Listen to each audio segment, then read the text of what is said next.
My name is Steve Evans. I'm an Episcopal priest. But before that happened, I was a poor lost child who stumbled into things I had no idea were out there. And it happened during maybe, let's say, my sophomore year at Duke University. I had come to the end of my quasi-religious upbringing. I was a nominal Christian, but I didn't know that. I'd been in Christian churches growing up, but I had never met Jesus Christ. I'd even been to Israel, but I'd never had a sense of God. And so I remember real well standing, waiting for the bus at Duke University and looking up and saying, God, I believe you're up there. I'd like to find you. I think you need to be known. I think everybody probably needs to know you. I would love to find you. And so I'm coming after you, but I've looked in Christianity and I've looked in Judaism. I've been to Israel. I didn't find you there. And so I'm going to try the only thing that I believe is going to work. And so that was my prayer. And God allowed that prayer to lead to an answer. But the short-term part of it was that in the back of my mind, well, I've looked in Christianity, I've looked in Judaism. In the air at Duke in the 1960s, the late 1960s, was the idea that you could find God and a spiritual life through psychedelics. So that's what I was thinking. And I went after it. I went after it with such a passion that the more it wrecked and ruined my life, the more I kept trying until finally, to make the very long story short, I actually went quite insane through encounters with spiritual beings that were on the other side that I thought were God, that were actually became extremely condemning of me to the point of putting me through what looked like a last judgment experience, what looked like being sent into hell, what looked like being cut off from humanity. And so for about 10 years, I languished in what I believed was the actual hell, but it was just the hell of an interior landscape completely demolished by a demonic intrusion. I didn't know that. Are you getting all this for the recording? All right, because so I was stuck. Nobody knew it, but God knew it.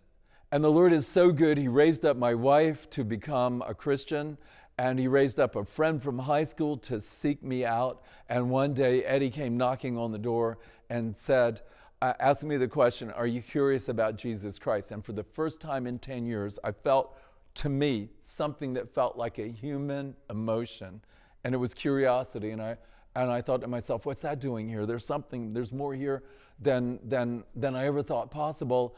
And I realized I'd never answered the question, who is Jesus? And so I said, well, Eddie, what do I do? And he said, just lift your hands to heaven, ask Jesus Christ to come into your heart, to come into your life, and live his life in you. And you know what? He did.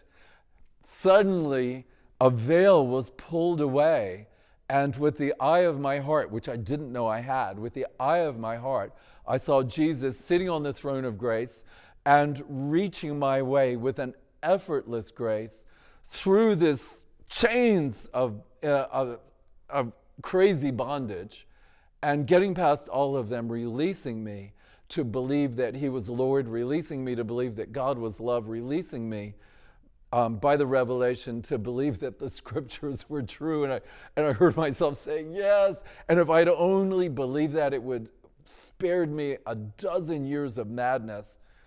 And so I was quite delighted to discover that when Jesus came into Mary Magdalene's life, he set her free from 7 demons, because my friend Eddie said to me, Steve, I believe you're infested with demons, basically. And I said, Eddie, I'm sure you're right.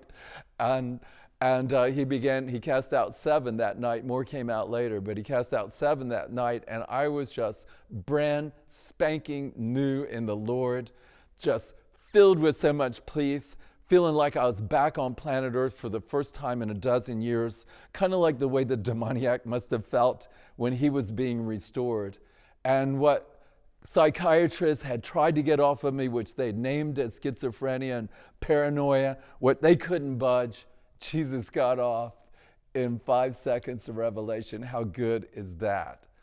And then he took me on eventually to be a missionary in Honduras, and eventually to go to seminary and be an Episcopal priest, to come to Savannah, to start a ministry called Healing Streams and another one called Forerunners from Him, seeking to reach the world through the web with the same kind of healings and learnings about Jesus that he's brought into my life.